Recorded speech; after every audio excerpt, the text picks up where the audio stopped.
بسم الله الرحمن الرحيم. عن أبي سعيد رضي الله تعالى عنه قال قال رسول الله صلى الله تعالى عليه وسلم: إن الناس لكم تبع،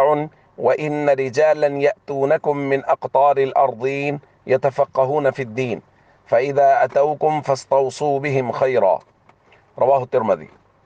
نبی کریم صلی اللہ علیہ وسلم نے ارشاد فرمایا، لوگ تمہارے تابع ہوں گے، کچھ لوگ تمہارے پاس زمین کے گوشہ گوشہ سے علم دین حاصل کرنے کے لیے آئیں گے، تو جب وہ تمہارے پاس آئیں تو تم ان کے ساتھ بھلائی کرنا۔ دوستو، طلباء دین جو علم دین حاصل کرنے کے لیے مختلف جگہوں سے آتے ہیں اور مختلف مدارس میں رکتے ہیں، ان کے ساتھ نبی کریم صلی اللہ علیہ وسلم نے بھلائی کی وصیت کی۔ حضور نے خود فرمایا کہ میں محمد کریم صلی اللہ علیہ وسلم سے ان کے بارے میں بھلائی کی وصیت لے لو۔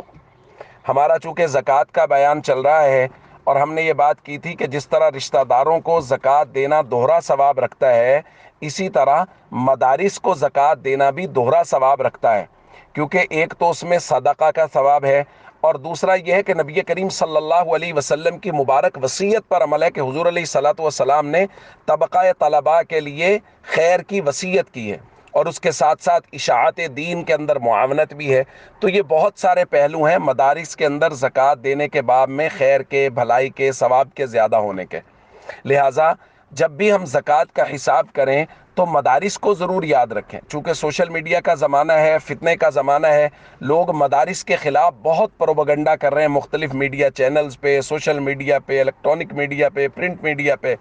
تو ہم سب کو چاہیے کہ ہم رسول اللہ صلی اللہ علیہ وسلم کی وہ وصیت جو اس حدیث میں حضور علیہ الصلوۃ والسلام نے فرمائی ہے کہ مدارس کے طلباء کے ساتھ خیر اور بھلائی کرنا، اس وصیت پر عمل کریں۔ جب ہم صدقات کریں، زکوٰۃ دیں، عطیات دیں تو بھی مدارس کو یاد رکھیں، اور جب کبھی ہم اب دعائیں کریں تو دعاؤں میں بھی مدارس کو یاد رکھیں، اور کسی جگہ مدارس کے بارے میں بات ہو رہی ہو تو اپنے خیالات، اچھے خیالات کا مدارس کے بارے میں اظہار کریں، تاکہ لوگوں کے بارے میں، جو لوگوں کے ذہنوں میں جو مدارس کے بارے میں پروپیگنڈا ہے، وہ منفی پروپیگنڈا ختم ہو۔ تو یہ بھی نبی کریم صلی اللہ علیہ وسلم کی وصیت پر ہی عمل ہوگا۔